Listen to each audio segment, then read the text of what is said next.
Just give me the data and I'm going to take care of it. It would be useful to know how the data is generated, especially pathology data. Pathology workflow is not a standard medical workflow.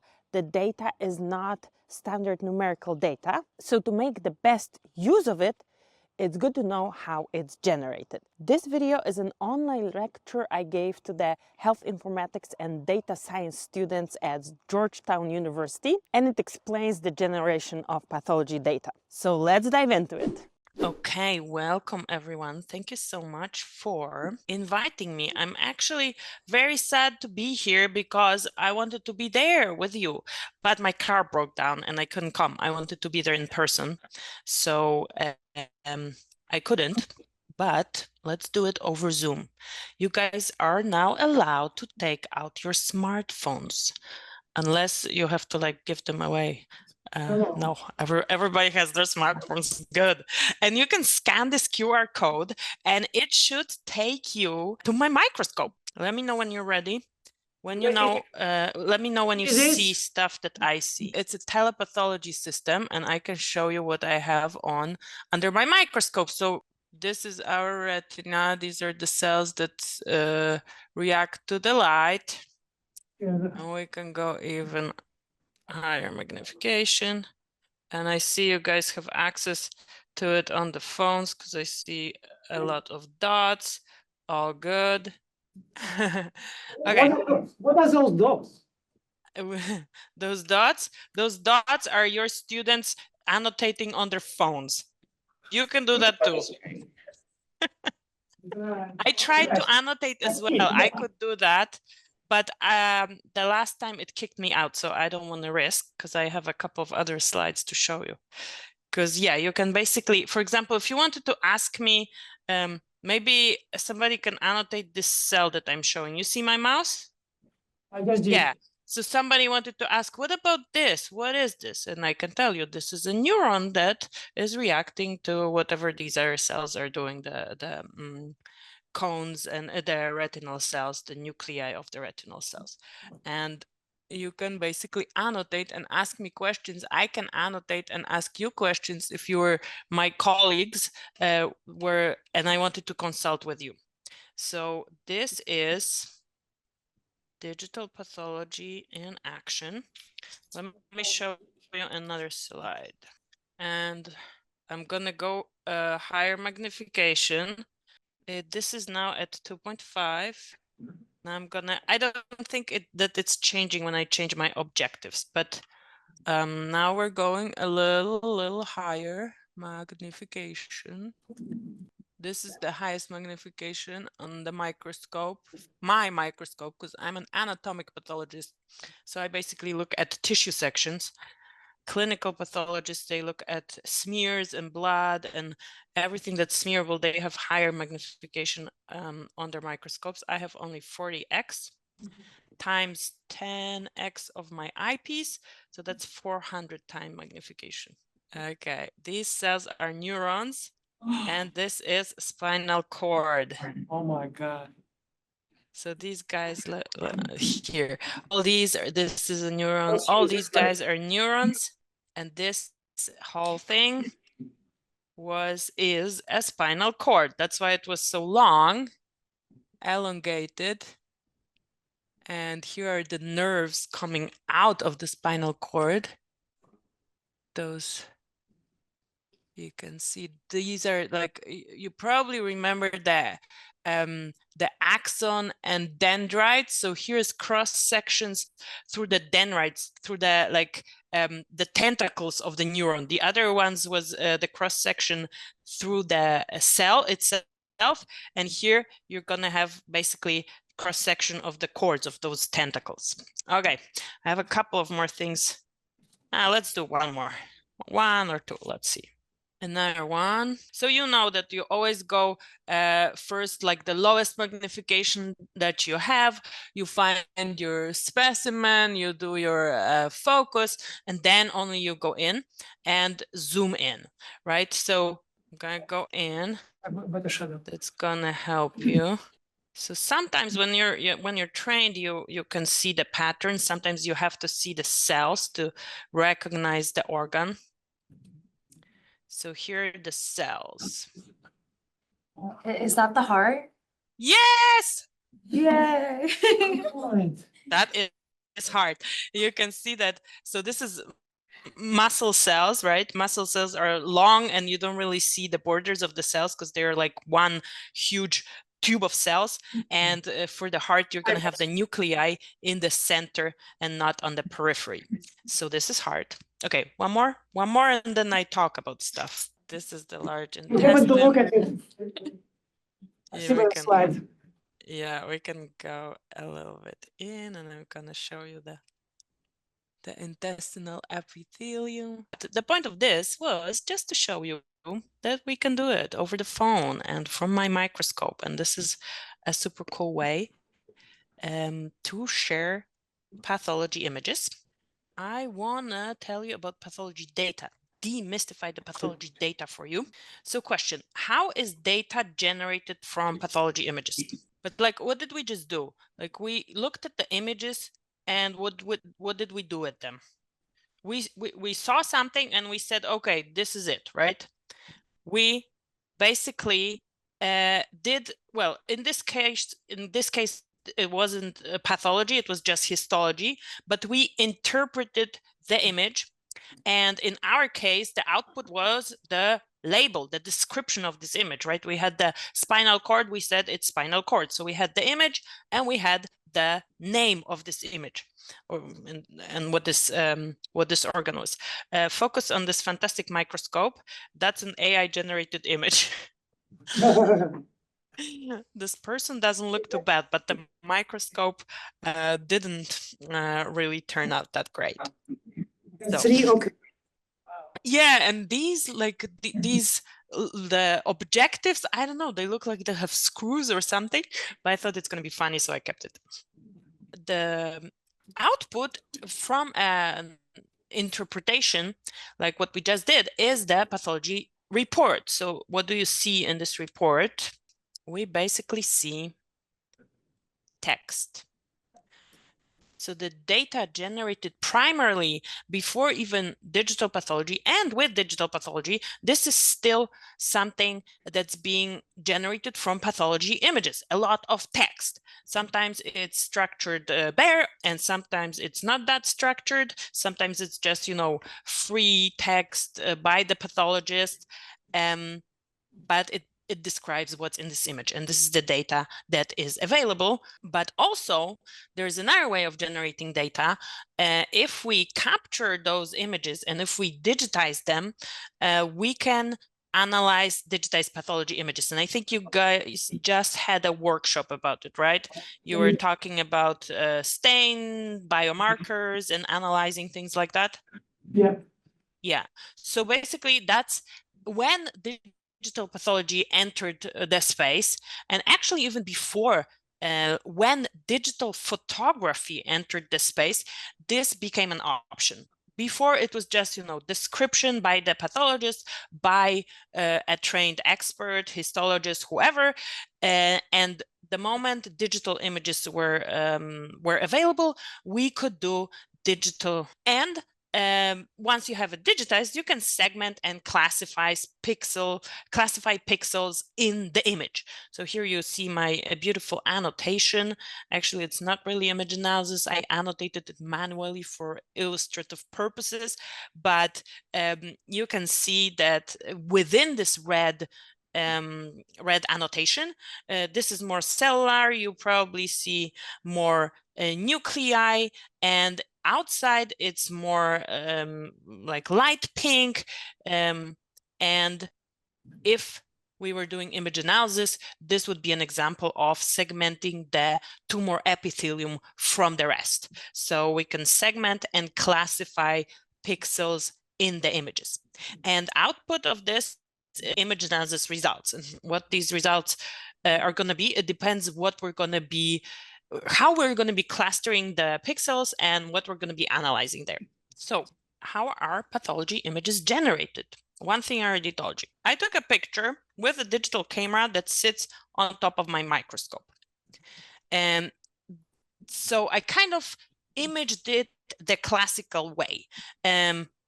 if you scan this QR code, you should be able to go to another image. So take your phone out and scan this one. But basically, the classical way of doing pathology is you have the tissue, you have to fix it. It's usually FFPE is formalin fixed paraffin embedded tissue.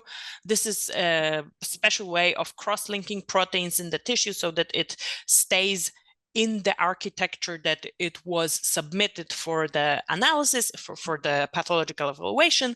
And this is prepared and stained. This is prepared on a glass slide. So if you look at my little image of myself, I'm showing you a glass slide. We just put it under the microscope, and light shines through it. We see the image because it's stained. Its contrast has nice contrast, and we can recognize cellular structures. So this is light microscopy. In general, light microscopy. And what we just did, we basically used light microscope and the camera, and we generated static images. Static images are just snapshots of what I exactly see under the microscope at the moment. Just a picture, a snapshot, a screenshot. And what also can be done are whole slide images generated by whole slide scanners. And I think in the open slide, it's a library of whole slide images. So these are whole slide images, and they are dynamic images. Well, if we had a big static image, we could move around as well. Zoom in and out. The dynamics of a dynamic image come to basically mimicking a microscope experience on the computer. But this is a dynamic image. You can zoom in and zoom out. And how it's generated, you have a bunch of static images stitched together at different magnification. And we call it a tile pyramid. So tiles, because you cannot image the whole thing at the highest magnification at one time, you have to make a bunch of tiles, a bunch of little squares that you then stitch together in a way that you can zoom in and zoom out, and it mimics the microscope experience. But it is still the classical way. This is light microscopy. Scanners, even though they're automated and they scan those glass slides and you don't have to even touch a glass slide, they are basically microscopes. They are automated microscopes. They have a slide stage. They have everything a microscope has, plus a camera in a slightly different way that you can put the slide in and it's going to be scanned, and then you have a digital image. This is the classical way. There are also alternative ways.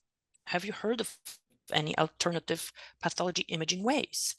When we use the scanner on glass slides, this is just a microscope, but there are options to have this without glass, or with different kind of fixation, basically without this whole process of fixating this tissue, cutting it, slicing, then putting it in paraffin, deparaffinizing. It's a long process. It's like when I used to work in diagnostics, now I don't remember even how long it takes, but basically you would put the slides or like the samples in the machines, because this is automated as well, in the evening, and only in the morning it was ready to be prepared, to be cut and then stained, right? So at least several hours, 12 hours, something like that. But what if we could do it without those glass slides and just basically like radiology, be happy and go directly to image from the tissue?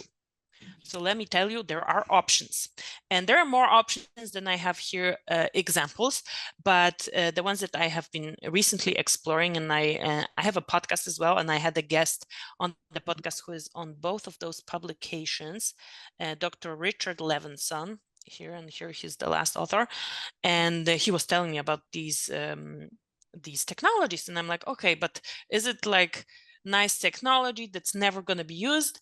He predicts that the FIBI, the fluorescence emitting bright field imaging, might replace what's happening in frozen section rooms. We could image directly from tissue so in the digital pathology world, there's always this counter argument, like, why would you go digital if you're just adding steps. You're not subtracting anything. It is still analog digitized. It's a little bit like printing your photos and then scanning them. Like, what's the point if you can just look at them under the microscope, right? So I kind of cannot disagree. There's a lot of other advantages that kind of counter that. But if we could take away this glass part and formalin fixation, that would be amazing. That would be a fantastic step forward. And apparently, we are very close to this being investigated enough to be actually used in the clinic. So this FIBI technology is now in clinical trials, because what has to be done? The classical way with slides is the standard of care, is the gold standard, is what everybody's trained on, what every disease is diagnosed on. Now we have to say, okay, the new ways of doing this, they don't have glass, but they render the same information, right? So, and there is another technology, MUSE, microscopy with UV surface excitation. So I don't know if any of you guys have some background in optics. This is very much a cross-section of physics and biology, of imaging and optics and physics. And there are ways to create those images directly from the tissue, and they are being, in the FIBI version, you don't have to do any image manipulation. You basically take it as is, and it very much resembles hematoxylin eosin, because you do put some dyes on the tissue, on the surface of the tissue, and basically here the dyes are the same. It's hematoxylin and eosin. You just image it in a different way. With MUSE, it is immunofluorescence, and the tissue is being excited with UV light, and then the light that comes back is being imaged. And this image then, if we wanted to look like what pathologists are used to, H&E, hematoxylin and eosin, the classical stains, then we need to use image modification, and AI is being used for that. So let me show you images. This is the FIBI version, and you know, it looks like H&E to me. I mean, I probably would need to get used to a little bit, but I could see what that is. I can see that it's gland, and I know that this is breast lobule ducts and stroma and microvasculature. I don't need to like relearn histology to be able to interpret that. I see that it's slightly different, but it doesn't make such a difference for me to not be able to interpret this image. And on the right side, you can see how this microscope is constructed. You see that the piece of tissue is like a chunk of tissue is there in some little chamber. It has a cover slip, it has an objective. It's just a different way of imaging this tissue. They are imaging the surface and generating an image straight to digital, which is like radiology, and all the pathologists who are excited about digital pathology want that and envy that. Or maybe I should say I envy that radiology, because I would like to be direct to glass as well. But I can already say that there are things that would, H&E is not the only stain that the pathologists use. There are several immunohistochemistry stains that are designed to stain different biomarkers, proteins. There are chemical stains that are designed to stain specific components of tissue, like fibrosis or fat or different chemical components. So at the moment, this is not one size fits all. This is just replacing H&E. But I know that they are investigating replacing also other stains, right? Especially the chemical stains. And this is the MUSE. This is an image from Rochester University. And you can see that no, this upper one is H&E, and lower one is MUSE. I think I like this FIBI more, or okay, let's take every beautiful image that we see in a publication with a grain of salt, because obviously these are the most beautiful images that they had. But even if they were the most beautiful, this one is a little blurry. I don't know. But I would be able to say that this is epithelial tissue. And, you know, like on the other image, a lot of nuclei together clustered, and that this pink thing around is going to be the stroma. So I don't think learning to interpret that would be a big challenge. So these are the ways of generating pathology images directly from tissue. We can forego glass and just image directly to digital. Obviously, quality matters because, and what do I mean by quality matters? Now I want to talk about image analysis and generating data from image analysis. So this is an image of breast tissue stained with the biomarker Ki67. This brown cells are those that are positive for Ki67. It means this is a proliferation marker. It means that they're dividing. They're dividing, and they're actively dividing, have everything in the nucleus that makes them help divide present, and they stain. And the other ones don't have it, so they don't stain. The blue ones don't stain, right?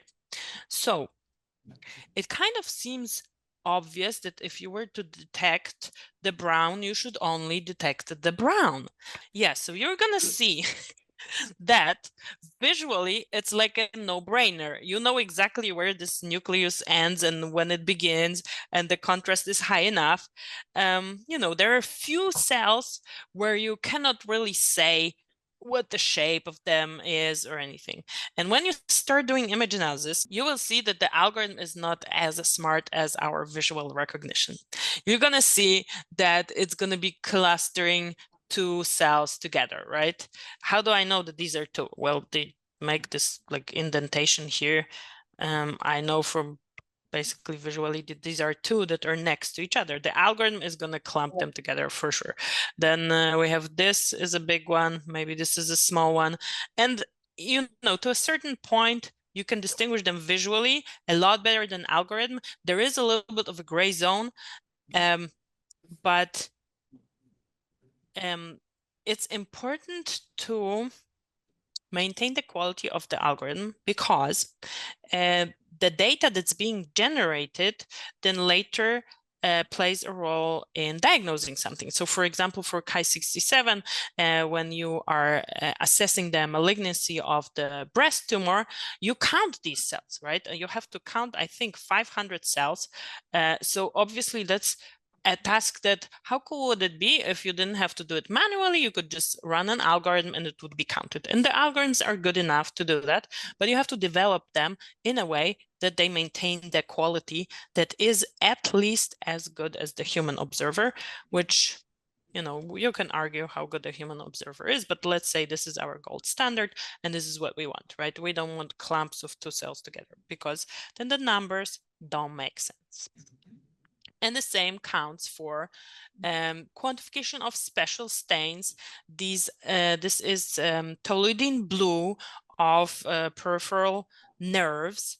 These are myelin sheets, these circles, those donuts, and inside you're going to have axons. They need to be super precise as well. Quantification of immunohistochemistry, so brown, usually brown, you can have multiplex, but the quantification of these cells needs to be precise. The quantification of tissue on H&E also. So let me give you let me tell you a story. When to me it was kind of obvious that the segmentation needs to match what's in the tissue, right?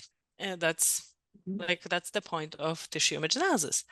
Can I make myself big? Doesn't matter. I don't need to. After my residency, when I finished training to become a veterinary pathologist, I joined a digital pathology startup. And so before they had access to a consultant pathologist for 1,000 day a week, I think she would come and she would answer all the questions of the image analysis team. And the image analysis team would do the image analysis, and then the data from this image analysis were then given to the bioinformatics team, and the bioinformatics team started working with those data. So let's just take these Ki-67 cells, right? And there are different other biomarkers, right? So the bioinformatics happy that there is data, quantifiable data, not just like, because when a pathologist scores something, it's maybe 1+, 2+, 3+.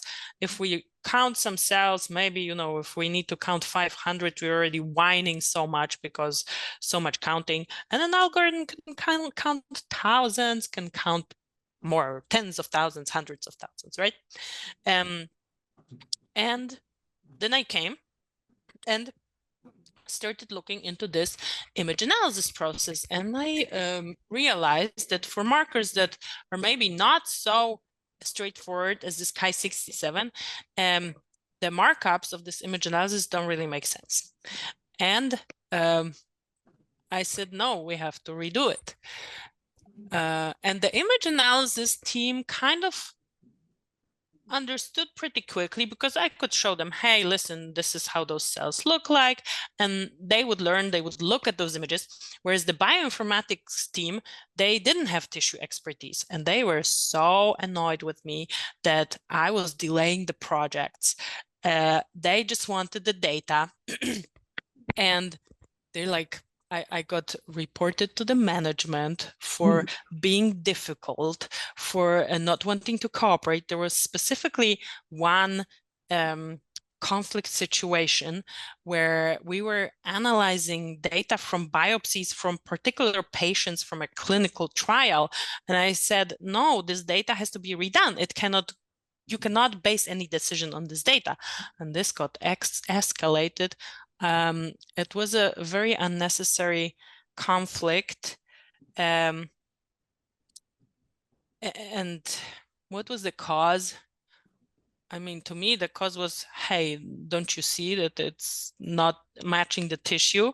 But I think the real cause was not understanding what the data generation is based on. And you know, I wouldn't expect the data mining team or bioinformatics team to need to know that, but I would expect them to trust the team that's generating the data to do it in the right way. And you know, I was new to the company. They were pissed. They were annoyed that I'm like delaying projects. It was a systemic problem in the company. So the publication that this it resulted in changing the SOPs, that the pathologists had to be involved, and we had more pathologists in the group, so it wasn't only on me, and I wasn't the only chastised person. They realized that, hey, it doesn't really matter which pathologist, they see what's in the tissue and they can assess the quality of image analysis. So I think 2 or 3 years after I left the company, with other colleagues, we wrote this publication developing a qualification and verification strategy for digital tissue image analysis in toxicological pathology. You know, if anybody needs this, if you guys are going to be working in image analysis, then this can guide you. If not, the only thing I would want you to remember is, okay, when there is image analysis involved, just ask, did a pathologist evaluate it? Did they look at the results? Are they trustworthy? Where was the QC done? Because it can impact patients directly if it's not held to the quality. And that brings me to the topic of AI in pathology. We kind of touched on it with image analysis, with the generation of images directly from tissue that then are later kind of transformed into H&E. So what can be done with AI? Definitely image analysis. So image analysis even before deep learning and before this generative AI that is now so popular was already part of AI, but now we have better tools. We have before we had to construct rules, and I think the image analysis program that you're going to be using is going to be rule-based. So it's going to be already deep learning based, neural network based. So this, I started working for that image analysis company in 2000, I don't know, 12, something like that. And by the time I was leaving in 2000, I don't know, 18, this was just like starting in pathology. Deep learning started entering the pathology space. And now there is no image analysis software without neural networks, without deep learning. So it can be used for lesion detection. I'm a toxicologic pathologist, so what can be done is you can do primary toxpath slide evaluation.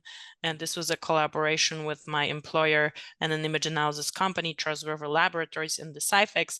Then there are diagnostic applications. These are examples from veterinary medicine, and we can you can even use AI on your phone. Like you can apply AI to images that are visible on your phone, that are captured through your phone. And this this is commercially already available. Obviously, if you can code your own applications. So image analysis, but so this classical, and then there is less classical thing like virtual stains. And so an example of a virtual stain would already be translating MUSE, which is immunofluorescence, into H&E. And this is another example of translating immunofluorescence into a different stain. You can translate it into H&E.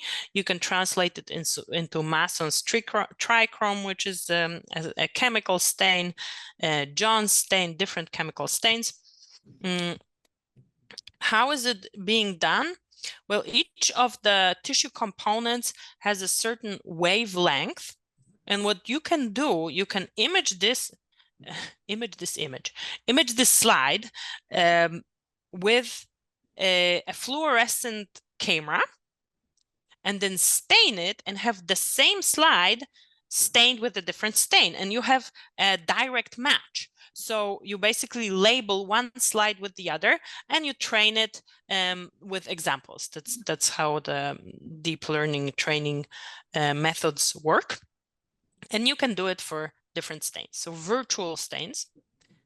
Another thing before we go into ChatGPT is, so this is how those virtual stains are operating. There are two neural networks. One is generating an image, and the other one is checking. The discriminator is checking if this image looks like a real one. And it's so-called a zero-sum game. The generator tries to deceive the discriminator, and discriminator knows how the normal images should look like. So it always checks, okay, yes, no. And if the answer is no, if it's not good enough, then the generator goes to the drawing board and generates something that's more similar. Once the generator becomes so good that it can deceive the discriminator, we have achieved what we wanted. We have achieved this virtual staining that is so similar to the natural one, to the normal one, to the chemical one, that we don't have to do the chemical anymore. This is still research phase. A lot is going on in that space, but not yet in clinical trials, or at least not that I'm aware of. But obviously, everybody knows ChatGPT, right? Large language models. That's also when 2021, recent stuff, which gives us a super powerful tool to work with the data generated from pathology images that we mentioned at the beginning with text. Finally, we have something that can work with text, and we don't have to manually search through different texts. The large language models, ChatGPT is the most famous one by OpenAI, but we have Claude by Anthropic. Meta has their own Llama or Llama 2, then Bard by Google. Everybody and their brother has a large language model now, because these are super powerful tools. Why are they so cool? Because they are trained on massive text data sets. They learn statistical patterns between words and language. They are able to generate coherent text and complete writing tasks. Who has already used ChatGPT? Everyone. Everyone, right? Yeah, I was expecting everybody. I'm just, giving you an exercise to move your arm. Of course, I've been using it as well. And users provide prompt, and model generates plausible continuations. It can synthesize information, and it can answer questions, summarize text, and advanced models like GPT-4 are amazing. They exhibit impressive linguistic abilities, and they allow for more natural human AI interactions via language. They are well studied for automating writing and documentation workflow. So what can it be used for in pathology? A very low-hanging fruit is report writing. So a technology that is already available in diagnostic pathology laboratories is voice recognition. The pathologist just talk to a recording device and it transcribes it. This is also a company that is trying or starting to use language models for writing toxicologic pathology reports. So basically, maybe soon enough, we can just, say what we see, and that ChatGPTs of the world will put it in the right format, in the right language. For example, a version for the oncologist and a version for the patient, because this is a big barrier. Like if I would go back to that pathology report, somebody who's not familiar with medical terminology will not understand it. And patients should be able to understand the reports, right? So ChatGPT and cousins are a super powerful tool for pathology as well. But AI is basically entering every piece of pathologist's workflow. I don't think we're as advanced as radiology, unfortunately, because we started 25 years later. So that's okay. We still, they are a little bit ahead of us, but you can use AI, you can use instant segmentation for macroscopic images, for endoscopic images, pathologies. You can use it for blood counting. You can use it for virtual stains. And now you can use it for text, working with text, which is amazing, because we work with words, and like the effort going into standardizing the nomenclature in pathology, using only certain terminology, structured reporting. This is like a lot of effort. And if there would be a tool that just allows you to speak and it then makes it the way it should be, oh my goodness, I would sign up right now. So that's it on my end. I want to thank you so much. And I also have the gift for you. Yuri already mentioned this ebook is in your materials, but if you want to download it, you can do it right now as well through this QR code. Ask me questions, ask me anything. All of this. So what's happening in this commercial space in digital pathology? My impression, there is a lot of growth happening right now.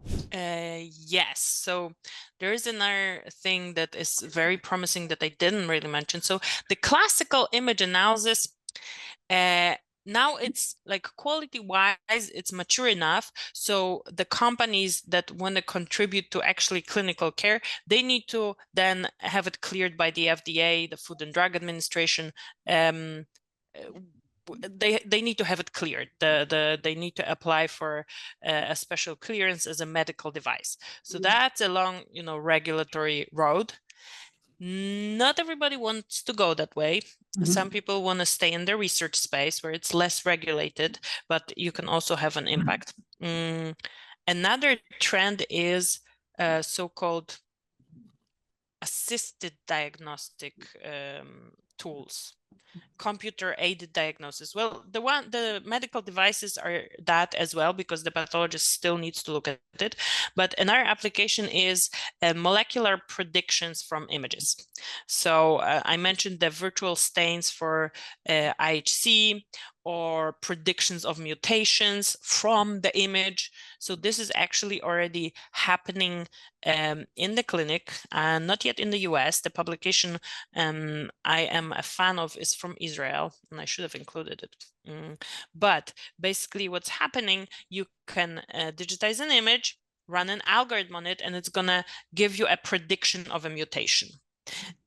Because this is not an approved tool, an approved medical device, you have to somehow confirm this prediction. But instead of now doing like the full next-gen sequencing of a tissue sample, you know exactly what are you looking for, and maybe you can do a lot faster diagnostic test, like a rapid PCR.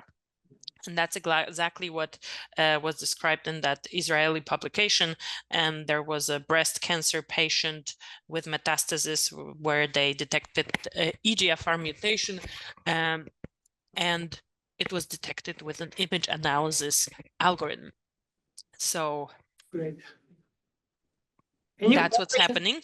So I actually have a question. Like, I was curious, is there like any advancement in terms of like technology where you can observe a video image, for example, to observe cell interaction or cell movement is not only with a fixed image, but with Video, yeah. like a video, digital pathology for videos, not for still images. Yeah, just curious. Yeah, so that would be more in the research space than in the diagnostic space. For example, if you are doing research on cells, and you can make videos, and you can make analysis of videos, you can make analysis of moving cells, moving parasites. This is also, there are applications of this. And recently I was at a conference actually in DC, the Neuroscience annual Neuroscience Association Neuroscience Association, and they are big on image analysis and quantification of neurons. But the image analysis software that they were using, and I don't remember which one that was, it would track dividing cells. It would track what are these elegans? What is this? It's a nematode.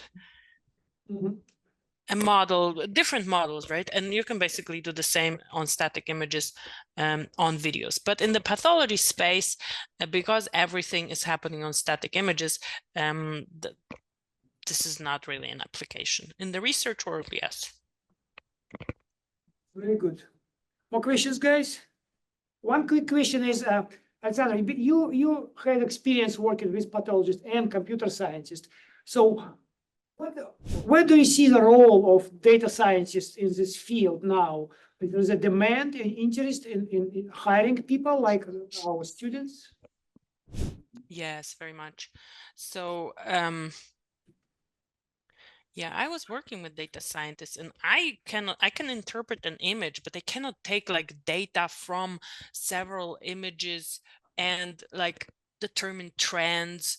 And now the amount of data that's being generated is not just, okay, how many cells of a certain kind there is, but also the molecular predictions, different applications. So there is more data, so more people is going to be needed to interpret this data. The challenge that I encountered when I started in this space is that it's like the data is generated here, then there is somebody else taking this data, then there's the data scientist taking this data, and they don't really know what everybody is doing. They don't speak each other's languages. And in my case, it was, I didn't speak the image analysis language. I had to learn that because if I didn't know that, I couldn't explain them my part of the science, right? I couldn't explain like why would it be important for them that this cell ends here and not there, that this is this type of cell and not the other cell. I had to talk to them in their language. And with time, they also learned to talk to me in my language. So what I am seeing that is going to be necessary is this better communication overlap. It's not that we need to learn more disciplines. We just need to learn to talk to the people who come to us with data, to ask, like, how was it generated? Basically, know where it comes from, to be confident that what we're working with is not massaging some artifacts. And this applies not only to pathology. This was just my personal experience. This is going to be applicable to any type of data. Especially imaging, probably. Yeah. Yeah, but also language models. So for example, working with language models for pathology, probably the scientists who are dealing with that, the data scientists, will need to know the pathology terminology to be able to determine, okay, is it using, what are there any mistakes, and things like that. Does it make sense? Yes, totally. Wonderful. Thank you so much for your presentation. I think there's a round of applause. Thank you so much.